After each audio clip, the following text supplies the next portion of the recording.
বিসমিল্লাহির রহমানির রহিম। সম্মানিত সভাপতি, উপস্থিত জাতীয় বিশ্ববিদ্যালয়ের আমার অত্যন্ত প্রিয় ছোট ভাই আমানুল্লাহ, মঞ্চবিষ্ট সমাজের বিশিষ্ট নেতৃবৃন্দ, ব্যক্তিবৃন্দ,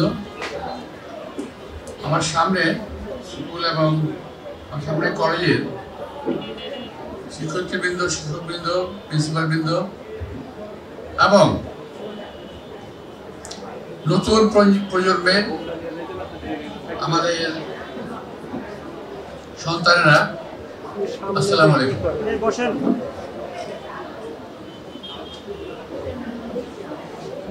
আজকে এই কলেজে আসতে পেরে আমি অত্যন্ত অনেকগুলো কারণ আছে।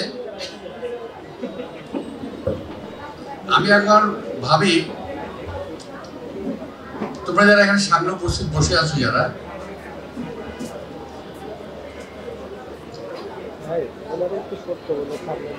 এই তোমরা আমাকে এখন দেখছো যে মির্জা আব্বাস একজন প্রবীণ একজন নেতা আমাদের সামনে বসে আছে, কিংবা প্রবীণ একজন লোক আমাদের সামনে বসে আছে, তাই না? ভাবতেছো না? বক্তব্য রাখতেছে, এটা ভাবতেছো? তোমাদের কি বিশ্বাস হয় যে ঠিক তোমাদের বয়সে আমি এই স্কুল এবং কলেজের মাঠে আমি খেলাধুলা করতাম, এখানে এসে এই তিনটি স্কুল এবং কলেজের মাঠে? তোমাদের অনেকের তখন তোমাদের জন্ম হয়নি, তোমাদের বহু এখানে আমাদের ছেলেমেয়ে যারা আছে তোমাদের।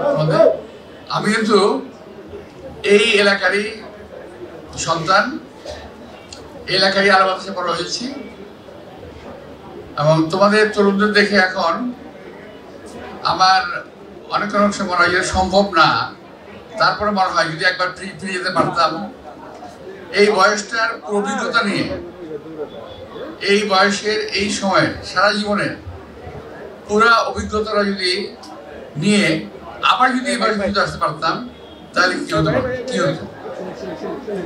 এটা সম্ভব না। তবে এটা সম্ভব এভাবে যে আমাদের অভিজ্ঞতাটা, যেটা কিছুক্ষণ আগে আমাদের বিসি সাহেব বলে গেলেন, কি শুধু অসুবিধা হয়?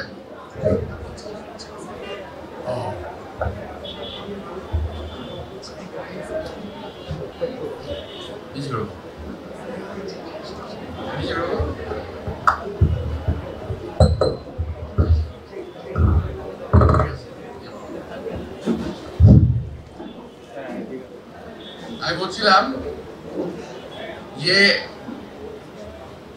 আমার এবার নির্বাচনের একটা স্লোগান আছে, প্রবীণের অভিজ্ঞতা এবং নবীনের উদ্দীপনা সময় দিয়ে এটা করে একসঙ্গে করে আমরা এই বাংলাদেশকে আগামীতে এগিয়ে নিয়ে যেতে পারব।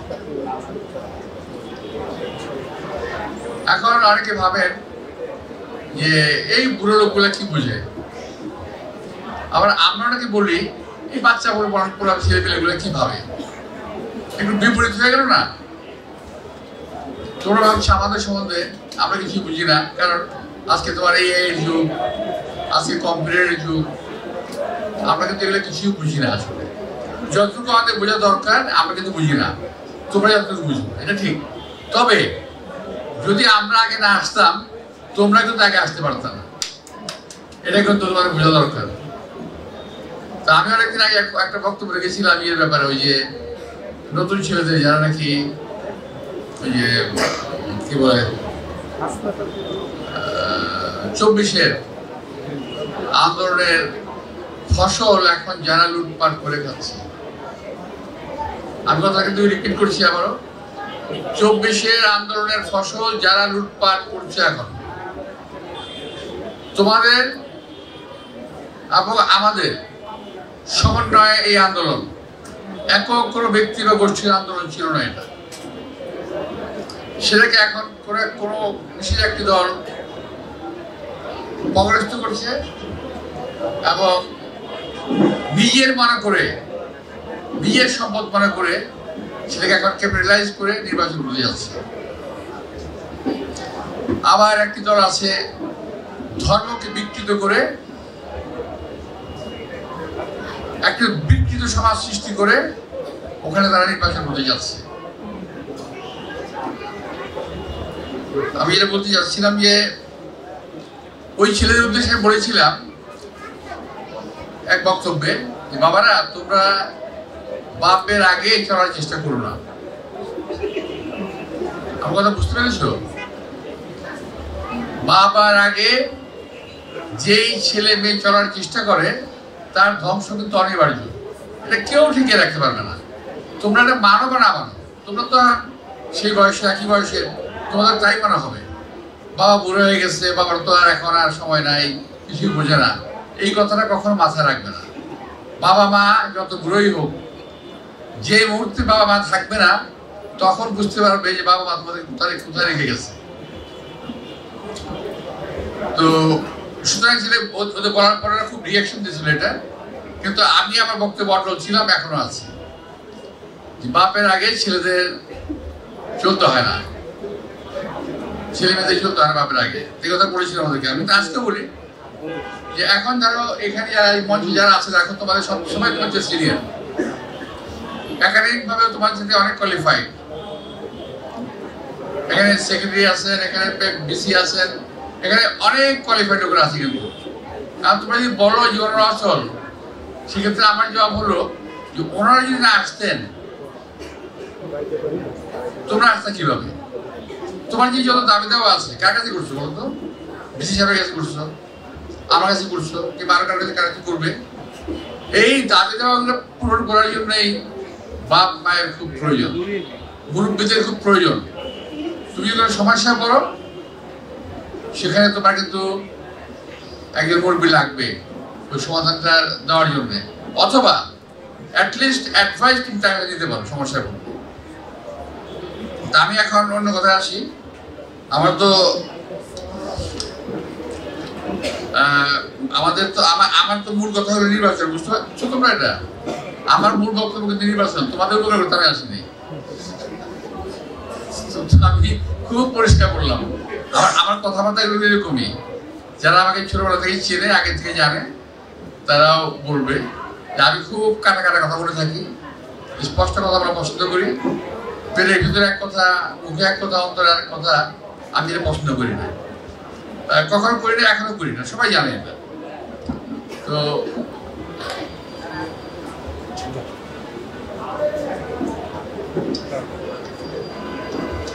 আমার এখনকার এই যে আগামী এখন থেকে অনওয়ার্ড 2-3 মাস সময় যাবে শুধুমাত্র ভিক্ষা করতে করতে, অর্থাৎ ভোট যেতে যেতে। তো জানো তো একটা জিনিস, যে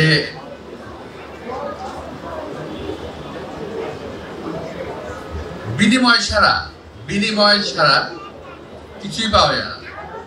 একমাত্র ফ্রি হলো পৃথিবীতে, কি বলতো ফ্রি পাওয়া যায়? বলো, জানো কিছু? ফ্রি হলো 3টে জিনিস ছিল, এখন একটা কমে গেছে। ফ্রি হলো আলো, বাতাস আর পানি।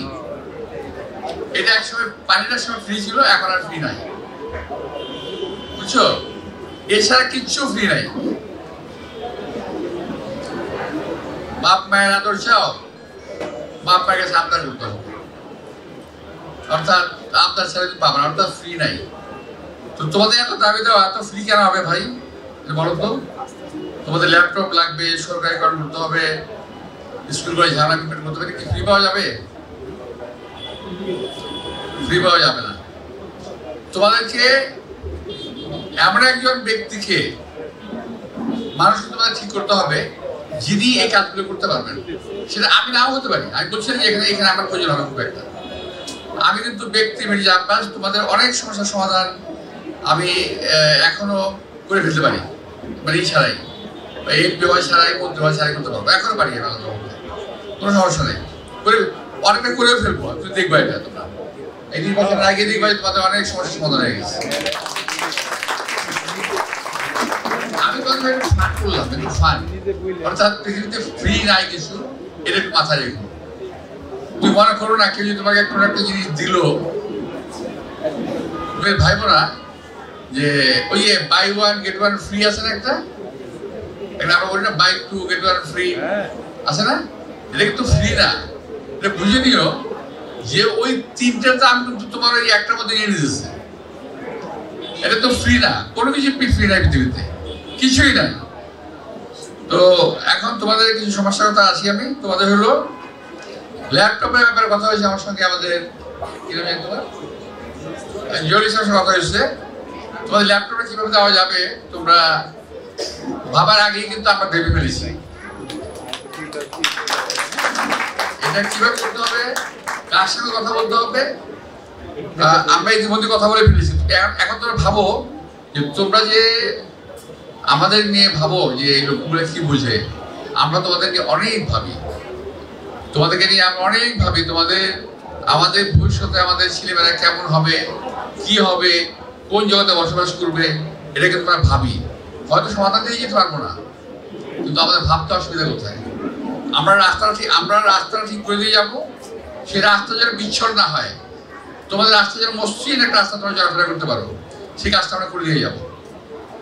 এখানে বিশেষ অনেকগুলো কথা বলেছেন, ভোকেশনাল ট্রেনিং কথা বলেছেন, তারপরে কারিগরি শিক্ষার কথা বলেছেন। অত্যন্ত আমি মনে করি একটা যৌক্তিক মনোভাব তিনি প্রকাশ করেছেন। এখানে আমার একটা আইডিয়া বিজি সাহেবকে আমি দিতে চাই, সেটা হলো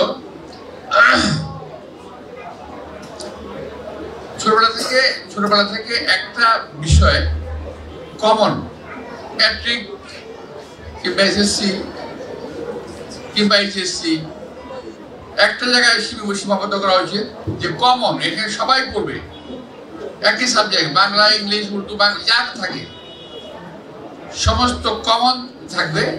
কিন্তু ম্যাট্রিক এসএসসির পরে সাবজেক্টটা কমন রাখা উচিত না, বিশেষ সাবজেক্টে চলে যাওয়া উচিত। যেমন আমি যখন স্কুলে পড়ি, আমার সায়েন্স পড়ার খুব ইচ্ছে ছিল, কিন্তু আমি অঙ্কে একটু কাঁচা ছিলাম। এখানে আমি বলছি গাইডেন্সের প্রশ্ন কোথায় আসে, টিচারদের গাইডেন্সের প্রশ্ন আসে কোথায়। তো ওই সে অঙ্কে আমি পেলাম 36 মার্ক, অর্থাৎ 5 মার্ক। ক্লাস 8 থেকে 9 ওঠার সময়, 9 ওঠার সময় আমাদের আমরা সায়েন্স নেবো না, কমার্স নেবো না, আর্টস নেবো, ওইগুলা চলে আসে। আমাদের সময় ছিল, এখন কি আছে আমি জানি না। তো ওই সময় আমাকে সায়েন্স নিয়ে পড়তে দেওয়া হলো না। আমার টার্গেট ছিল কিন্তু সায়েন্স পড়বো এবং আমি অন্য কিছু হবো। আমার ইচ্ছে ছিল হয় অ্যারোনটিক্যাল ইঞ্জিনিয়ার হবো অথবা মেকানিক্যাল ইঞ্জিনিয়ার, কিছু একটা ছিল আমার ভিতরে, আমার মানে চিন্তা ভাবনা। কিন্তু যে মুহূর্তে আমি সায়েন্স পেলাম না, তখন কিন্তু আমি ডিরেল হয়ে গেলাম। অর্থাৎ আমি আর্টস পড়বো না, এটা হলো আমার জেদ। বাধ্য আমি কমার্সে গেলাম, কিন্তু কোনো টেস্ট পাইলাম না। বুঝতে পারছো? পড়াশোনা যদি আমাদের ছেলেরাকে শুধু জোর করি আমরা ছেলেদেরকে, এটা করতে হবে, এটা করতে হবে, সেটা করতে হবে, না, এটা করা যাবে না। যেই ছেলে মেয়ে যেই সাবজেক্ট কিংবা যেটা আগ্রহী তাকে সেই সাবজেক্টটাই পড়তে হবে। যিনি ইঞ্জিনিয়ার হবেন না, তার ইঞ্জিনিয়ারিং কোনো সাবজেক্ট পড়ার প্রয়োজন নাই, সময়ের অপচয়। যিনি ডাক্তার হবেন, উনি ডাক্তার সাবজেক্ট পড়তে দেওয়া উচিত, অন্য সাবজেক্ট পড়ার দরকার নাই। হ্যাঁ, অনেকগুলো পড়তে পারে, অপশনাল, নিজের মতো করে পড়তে পারে, রেশনাল পড়তে পারে, অপশনাল পড়তে পারে, কিন্তু বাধ্য করার কোনো প্রয়োজন নাই যে তাকে আমরা ওটাই পড়াবো, ওটাই পড়তে হবে। যেমন আমাকে বাধ্য করা হয়েছে। ফলে হয়েছে কি, আমি লেখাপড়ার প্রতি আগ্রহ হারিয়ে ফেলেছি। যখন আমি অনেক কষ্টে আইকম ইন্টারমিডিয়েট কমার্স পাস করলাম, ডিগ্রি কমার্স পাস করলাম, বিকম, এটা কিন্তু আমার অনেক কষ্ট হয়েছে, আমি কোনো আগ্রহ পাইনি। বাস্তবতা আমার জীবন থেকে বলছে না। যখন দেখলাম যে আমার বন্ধুরা, আমি মসজিদ সেন্টার করেছি, আজকে পাস করেছি আমি, আমার বন্ধুরা একই সঙ্গে যারা পড়াশোনা করেছি, 8 থেকে 9 করেছি, মানে ক্লাস 5 থেকে ডিগ্রি বলতে সরি এসএসসি একসঙ্গে পড়াশোনা করেছি, বন্ধুরা সহ 14-15 জন ইন্ডিভিজুয়াল পাস করার পরে বোর্ডে ভর্তি হয়ে গেল। আমি তাকে দিকে দেখলাম, খুব খারাপ লাগলো আমার কাছে। অবশ্য পরবর্তীতে আমার বন্ধু সবচেয়ে ইন্টারেস্টিং হলো, আমি যখন ওয়ার্ক মিনিস্টার হই তখন সমস্ত বন্ধুরা কিন্তু আমার অধীনেই চাকরি করছিল। আমার সমস্ত বন্ধুরা কিন্তু আমার অধীনে ছিল, আমি চাকরি করছি। প্রায় 14-15 জন ইঞ্জিনিয়ার, এবং আমার এই বন্ধুদের ঝগড়া মেটাতে মেটাতে জান শেষ। আমি সবারই ক্লাস ফ্রেন্ড। ফলে হয়েছে কি, আমি কিন্তু আব্বাস এ পড়েছি ইঞ্জিনিয়ার, আমিও ওকে সুপার ইঞ্জিনিয়ার করা যাবে না, ওকে এটা বানানো যাবে না। মানে এই যে স্কুলের যে প্র্যাকটিসটা ছিল, ওই প্র্যাকটিসে আমার মিনিস্ট্রি শুরু হয়ে গেছে। যাই হোক, আমি আমার জীবনে একটা পার্ট বললাম। আর এটা বললাম যেমন ধরুন, ওই যে আমরা কমার্স পড়ি, তখন আমাদের সঙ্গে কমার্স মানে কি, বিকম, ব্যাচেলার অফ কমার্স, অর্থাৎ কমার্সের সমস্ত সাবজেক্ট আমাকে পড়তে হয়েছে। ম্যানেজমেন্ট পড়তে হয়েছে, ইকোনমিক্স পড়তে হয়েছে, অ্যাডমিনিস্ট্রেশন পড়তে হয়েছে, আমাকে সব পড়তে হয়েছে। অ্যাকাউন্টিং পড়তে হয়েছে আমাকে। এখন কি প্রয়োজন, আমার জীবনে তো কোনোটাই কাজে লাগলো না, কোনোটাই কাজে লাগলো না।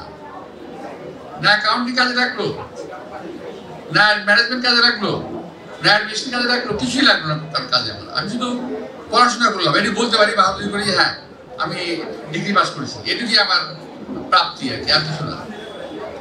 এই জন্যই এখন যেটা হয়েছে, এখন কিন্তু আলাদা হয়ে গেছে। ম্যানেজমেন্ট আলাদা, এখন অ্যাডমিনিস্ট্রেশন আলাদা, অ্যাকাউন্টিং আলাদা। আমি সেটাই বলছি যে যেটা পড়ার প্রয়োজন নাই, সেটাকে জোর করে কেন পড়বে? যার প্রয়োজন আছে সেটা পড়বে, আমার সময় বেশি দেবে, কাজে লাগবে। তো যাই হোক, আমি তোমাদেরকে এতক্ষণ তো কি বললাম, তোমাদের একটু বলে দিলাম। এখন বলি, তোমাদের ল্যাপটপ প্রয়োজন, তাই না কলেজের? আমার একটু ভুলে গেছে মনে হয় না, সেটা হলো নবীন যারা তোমরা আসলে তোমাদেরকে আমি সমতলা জানাইনি, এই জন্য কেন শব্দ নাই। আচ্ছা, আমি প্রথমেই বলতে পারিনি, এখন বলছি। আমাদের নবীন যারা আজকে এখানে যোগদান করেছে এই অনুষ্ঠানে, আমি সবাইকে নবীনের শুভেচ্ছা জানাচ্ছি। আমার এই ভারতকে এসে সবাইকে আমি শুভেচ্ছা জানাচ্ছি।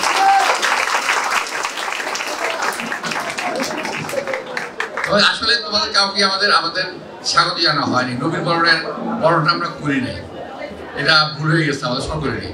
যাই হোক, আমরা দুঃখিত।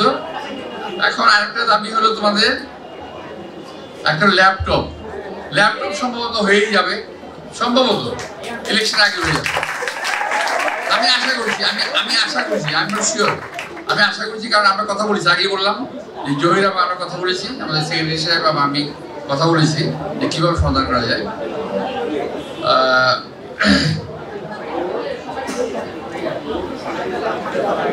সরকারিকরণ, এই সরকারিকরণ নিয়ে আমার একটু কথা তোমাদের বলতে হবে। সেটা হলেই এই কলেজ থেকে সরকারিকরণ প্রয়োজন হয়। আমি যখন 2001 সালে যখন আমি মন্ত্রী হই, ওই সময় আমি কিন্তু একবার চেষ্টা করেছিলাম। তখন টিএনটি মন্ত্রণালয়ের প্রবল আপত্তি ছিল, তারা এই জমিও দেবে না, এটা কলেজও দেবে না। টিএনটি মন্ত্রণালয়ের প্রবল আপত্তির মুখে ওই সময় পারিনি, এখন আর সময় পাইনি।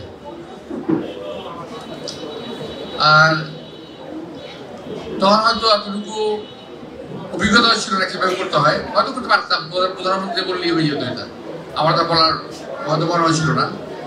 যাই হোক, যদি সামনে সুযোগ পাই, ইনশাআল্লাহ আমরা এটাকে সরকারিকরণ করিয়ে ফেলব।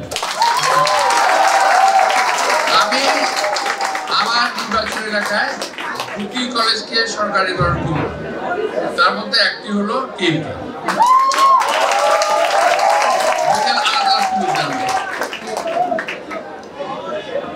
তো আরেকটি হলো আমাদের বিসি সাহেব। তোমাদের আরেকটা ঝামেলা আছে না স্কুলের সঙ্গে, তাই না? স্কুলে ঝামেলা আছে নাকি তোমাদের? নাই? আচ্ছা, ঠিক আছে। তো আমাদের স্কুল এবং কলেজ, আমরা একই কম্পাউন্ডে স্কুল এবং কলেজ সুন্দরভাবে পরিচালনা করতে পারবো।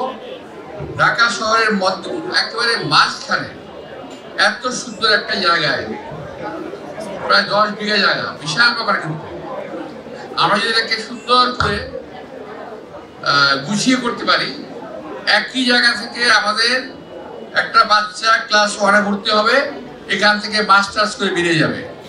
আমরা সেই ব্যবস্থা করি। আমরা স্কুল কলেজকে একই আমব্রেলা নিয়ে আসবো। আমরা একই ছাতা নিচে থাকবে।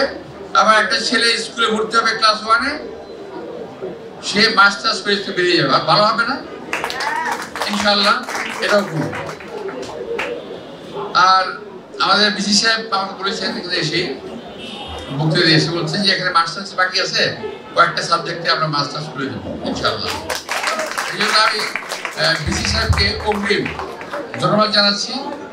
বিসি সাহেব আমাদের অত্যন্ত কাছের এবং প্রিয় লোক সকল দিক থেকেই, এবং উনি অত্যন্ত শিক্ষা বান্ধব একজন লোক। উনি অত্যন্ত আগ্রহী এবং উনি অত্যন্ত জনপ্রিয়। কিন্তু ওনার বিশ্ববিদ্যালয়ের অধীনে যা যেই প্রতিষ্ঠানগুলো আছে সবগুলোর মধ্যেই উনি অত্যন্ত জনপ্রিয় বলে আমি জানি, আর আমার খুব প্রিয় বাক্য। তো যাই হোক, আমি আর সময় নেব না, অনেকেই কাজ আছে, আমারও কাজ আছে আরো। তো আমাদের ছেলেমেয়েদের প্রতি এবং স্কুলের কর্তৃপক্ষের প্রতি আমার একটা অনুরোধ থাকবে। ওই যে একটা মানে তোরা যে যা বলি ভাই, আমার শোনা হরিণ চাই, আমার কথাটা তাই। আমার একটা ভোট চাই পরিশেষে,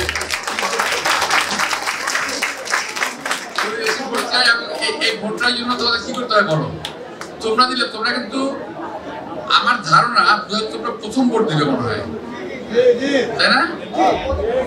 তো তোমাদের প্রথম ভোটটা যদি আমার বাক্সে পড়ে, একটা ভোট তো 10টা হয়ে যাবে। একটা ভোট 10টা ভোট হয়ে যাবে তোমাদের, তোমরা যদি ভোট দাও। কারণ কি জানো? তুমি দিবে, তোমার বাপ মা দেবে, তোর ভাই বোন দেবে, তোমার ফ্যামিলির সবাই দেবে, নাম্বার 1। আরেকটা হলো, তোমরা যদি এই যে এলাকায় থাকো, যারা কাজ করতে চাও ইলেকশনের জন্য, আমার বাসায় যোগাযোগ করলে আমরা তোমাদের সঙ্গে একসঙ্গে হয়ে ওই এলাকা ভিত্তিক আমরা কিছু কাজকর্ম করবো, তাতে তোমরা লোকালি এলাকায় কাজ করতে পারো। এটা হলো আমার একটা বিশেষ একটা অনুরোধ থাকবে। তো আমার বক্তব্য শেষ। সবাইকে আন্তরিক শুভেচ্ছা এবং ধন্যবাদ জানিয়ে আবারও রবীন্দ্রকে স্বাগত জানিয়ে আমি বক্তব্য শেষ করছি। আল্লাহ হাফেজ।